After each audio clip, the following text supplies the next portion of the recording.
Hello student, good morning to all of you. Today I study class 9 physics, chapter gravitation. In this chapter, this is 12th video lecture.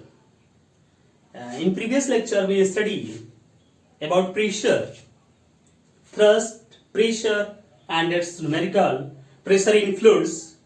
Pressure in fluid भी हम लोगों ने पढ़ा था, बताया था fluid जो है सभी डायरेक्शन से, यूनिट्स ऑफ प्रेशर न्यूटन बताया था मैंने।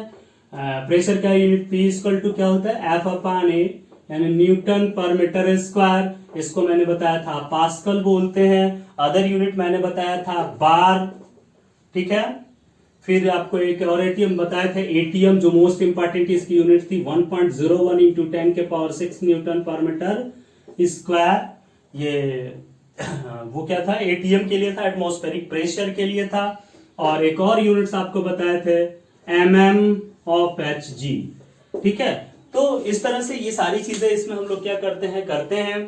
तो चलते हैं आगे, लेक्चर्स हम लोग पढ़ते हैं आगे। आपका टॉपिक जो है वो क्या है, अगला टॉपिक आपका है डेंसिटी। डेंसिटी किसी भी, देखिए इसके नाम से स्पष्ट है डेंस। डेंसिटी मतलब क्या, डेंस, कोई कितना डेंस है। जैसे आप एग्जांपल्स में ऐसे देखते थे डेंस आपको जब बताया जाता था क्या होता था डेंस। जैसे कहा जाता है कि ये एरिया बहुत डेंस है, जैसे मुंबई को कहा जाता है as a very dense city, ठीक है। क्यों है कि डेंस कहा जाता है, क्योंकि उसके जो पर किलोमीटर स्क्वायर है, पर किलोमीटर स्क्वायर में मोर, ज्यादा से ज्यादा एलिमेंट्स हैं, ज्यादा से ज्यादा मैन है, पीपल है, मोर पीपल, ठीक है। So it is a very dense city, ठीक है। जैसे हम लोगों के यहाँ है ये क्या है, कम डेंसिटी है, ठीक है। जैसे सिक्किम हुआ वेरी लो डेंसिटी उसकी होती है। तो क्यों, यानी जिसके जो ज्यादा डेंस होगा, जिसके पार्टिकल्स बहुत पास होंगे, वो क्या होगा, बहुत ज्यादा डेंस होता है, ठीक है। अच्छा, उसी तरह से अगर किसी दूसरे को देखें, less dense, less people, then क्या, लेस डेंसिटी। तो वहां की डेंसिटी क्या होती है, बहुत कम होती है, यानी उसके पर किलोमीटर स्क्वायर में कम लोग हैं, वहां पर किलोमीटर स्क्वायर में ज्यादा लोग हैं, तो ज्यादा डेंस है, ठीक है। अगर मान लीजिए 1 किलोमीटर स्क्वायर में 50,000 लोग हो गए, 1 लाख लोग हुए, वो क्या हुआ, ज्यादा डेंस हुआ। कहीं 1 किलोमीटर स्क्वायर में चारों तरफ 1 किलोमीटर स्क्वायर लिए, वहां पर 10,000 लोग होते हैं, 20,000 लोग में 5,000 लोग में, तो वो क्या हुआ, वेरी लो डेंसिटी। उसकी डेंसिटी क्या है, बहुत कम है। जैसे लद्दाख में आप चलते हैं, वहां पर डेंसिटी क्या है, बहुत कम है, ठीक है। तो ये चीजें जो होती हैं, यहाँ पर डेंसिटी बहुत कम होती है, ठीक है। तो ये समझ में आया, हाई लो डेंसिटी, ठीक है। तो डेंसिटी ऑफ सब्सटेंस मतलब क्या होता है कि उसके पर यूनिट वॉल्यूम में मास कितना है, ठीक है। पर यूनिट वॉल्यूम में कितना मास है, वही उसकी क्या कहलाती है, डेंसिटी। जितना वो यूनिट वॉल्यूम में जितना ज्यादा डेंस, यानी 1 मीटर क्यूब में मान लो कि 2 किलोग्राम है, तो उसकी डेंसिटी और ज्यादा है। 1 मीटर क्यूब में अगर 5 किलोग्राम है, तो उसकी डेंसिटी मोर और ज्यादा हो गई। तो जितना ज्यादा मास होगा पर मीटर क्यूब में, उतनी ज्यादा उसकी क्या होगी, डेंसिटी होगी। जैसे आप वुड को लेते हैं, वुड के पार्टिकल्स पास है, उसकी डेंसिटी ज्यादा होगी। एयर को ले लिए, एयर के पार्टिकल्स बहुत दूर है, उसकी डेंसिटी लो होगी। तो इस तरह से सभी की डेंसिटी क्या होती है, अलग अलग होती हैं, ठीक है। तो डेंसिटी चलते हैं, density of substance, density of substance is defined as mass per unit volume, ठीक है। Mass per unit volume is called density. Density जो होती है वो क्या होती है, mass per unit volume is called density, ठीक है। यानी डेंसिटी इक्वल टू क्या हो जाएगा, तो density equal to mass upon volume, ठीक है। डेंसिटी इक्वल टू क्या हो गया, मास अपॉन वॉल्यूम। या इसको हम लोग लिख सकते हैं rho equal to M upon V, जहां रो क्या है, डेंसिटी है।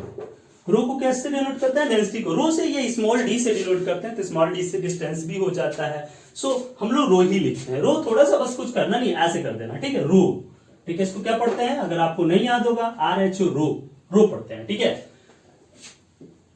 तो मास upon volume is called density. चलिए यूनिट एसआई यूनिट इसकी चलिए क्या हो जाएगा, किलोग्राम पर मीटर क्यूब। मास का होता है किलोग्राम, वॉल्यूम का होता है क्या, मीटर क्यूब। तो इसकी डेंसिटी हो गई किलोग्राम पर मीटर क्यूब, या CGS unit, centimetre gram second प्रणाली में यूनिट क्या होगी, सीजीएस यूनिट। सीजीएस ये क्या होगा, ग्राम, और इसका क्या, सेंटीमीटर क्यूब। तो ग्राम सेंटीमीटर क्यूब में इसको डिनोट करते हैं, ठीक है,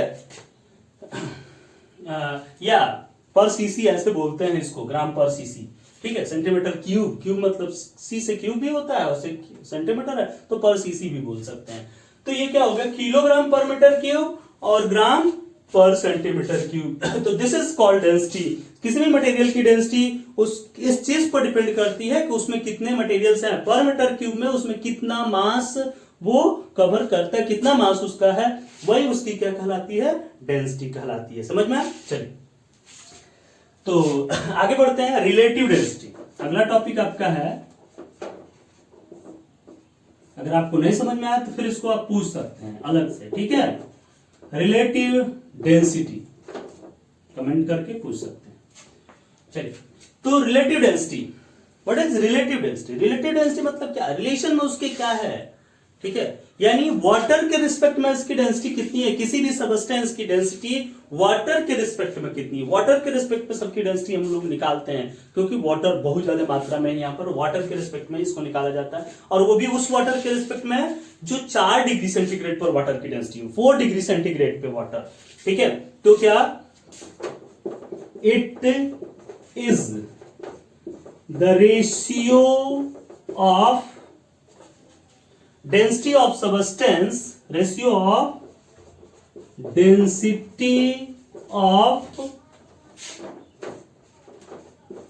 substance, जो भी सबस्टेंस हो, वुड है, आयरन, ठीक है, निकेल, कोबाल्ट, एनी सबस्टेंस, ठीक है। It is ratio of density of substance to the density of water at, density of water at 4 degree centigrade. It is the ratio of density of substance to the density of water at 4 degree centigrade. 4 degree centigrade पर water की density और इसकी density को हम लोग relative density कहते हैं। यानी क्या, relative density equal to density of substance upon density of water at 4 degree centigrade, ठीक है। To relative density is equal to density of substance upon density of water at 4 degree centigrade is called relative density। यानी इसको हम लोग denote करते हैं किससे, rho L लिख देते हैं, ठीक है। रो एल लिख दिए या रो डैश रो लिख देते हैं, equal to rho m upon rho not.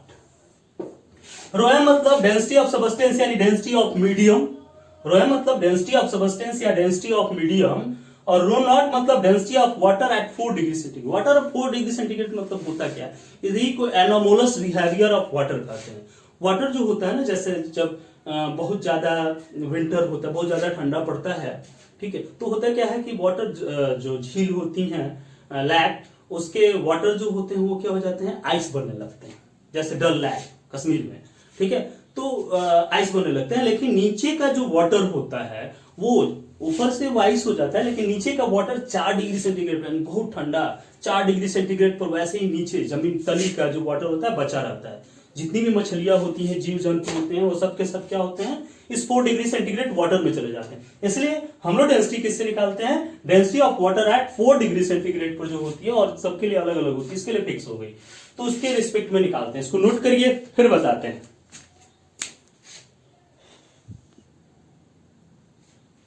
इसकी कोई यूनिट होगी, नो यूनिट, इसकी कोई यूनिट नहीं होगी क्योंकि डेंसिटी अपॉन डेंसिटी है, नो यूनिट, इसकी कोई यूनिट नहीं होगी। चलिए आगे इसमें हम लोग चलते हैं।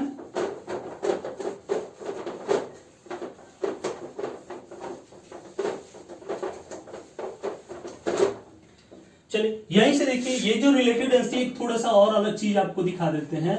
रिलेटिव डेंसिटी इक्वल टू जो था, ये क्या था, डेंसिटी ऑफ सबस्टेंस। डेंसिटी बराबर क्या होता है, मास अपॉन वॉल्यूम, अभी बताए थे। Density equal to mass upon volume, ये चीज बताए थे। तो ये क्या हो जाएगा, mass of substance upon volume of substance upon, ये पूरे का अपॉन है। डेंसिटी ऑफ वाटर क्या हो जाएगा, मास ऑफ वाटर अपॉन, ठीक है, मास ऑफ वाटर वही at 4 degree centigrade upon volume of water at 4 degree centigrade, यहां भी 4 डिग्री सेंटीग्रेड, समझ में। तो मास अपॉन वॉल्यूम होता है, तो उसको हम लोगों ने उसमें चेंज कर लिया। अब ये क्या हो जाएगा, देखिए तो मास of substance upon mass of water, ठीक है, मास ऑफ सबस्टेंस अपॉन क्या हो गया, मास ऑफ वाटर हो गया, ये अपॉन हो जाएगा, ये ऊपर चला जाएगा, इंटू उल्टा हो जाएगा, volume of water at 4 degree centigrade upon ये है वॉल्यूम ऑफ सबस्टेंस, समझना। तो ये मास और वॉल्यूम के टर्म में भी इसको हम लोग क्या कर सकते हैं, लिख सकते हैं। इसको ऐसे लिख सकते हैं, mm यानी mass of medium upon mass of water, ठीक है, मास ऑफ वाटर, या एम नॉट से डिनोट किए थे तो नॉट से ही करो, mass into volume of water at 4 degree centigrade और वॉल्यूम ऑफ सबस्टेंस Vm, ठीक है। तो ऐसे इसको डिनोट कर सकते हैं, वैसे इससे से आपको मतलब है, समझ में आया कि नहीं आया। अच्छा, ये जो रिलेटिव डेंसिटी आपकी आ रही है, ये जो आपकी रिलेटिव डेंसिटी आई RD, रिलेटिव डेंसिटी अगर 1 से अधिक हो, ये कंडीशन आप जानिए, रिलेटिव डेंसिटी अगर 1 से अधिक है तो क्या होगा, relative density is greater than 1, then substance sink,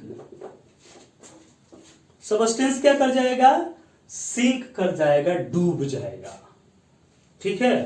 यानी relative density is greater than 1 से अधिक अगर आ गई तो फिर क्या होगा, सबस्टेंस वाटर में डूब जाएगा। लेकिन अगर रिलेटिव डेंसिटी आगे यूज होगा लॉ ऑफ फ्लोटेशन में,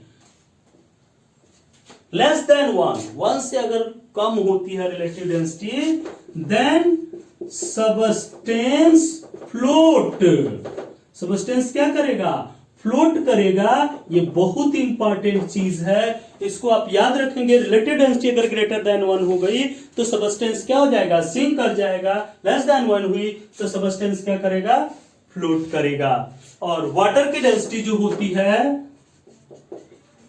density of water at 4 degree centigrade 1000 kg पर मीटर क्यूब, यही होती है डेंसिटी, या 1 ग्राम पर सेंटीमीटर क्यूब। ये याद रखेंगे आप, बहुत इंपॉर्टेंट फैक्ट है। ओके, चलिए नोट कर लीजिए।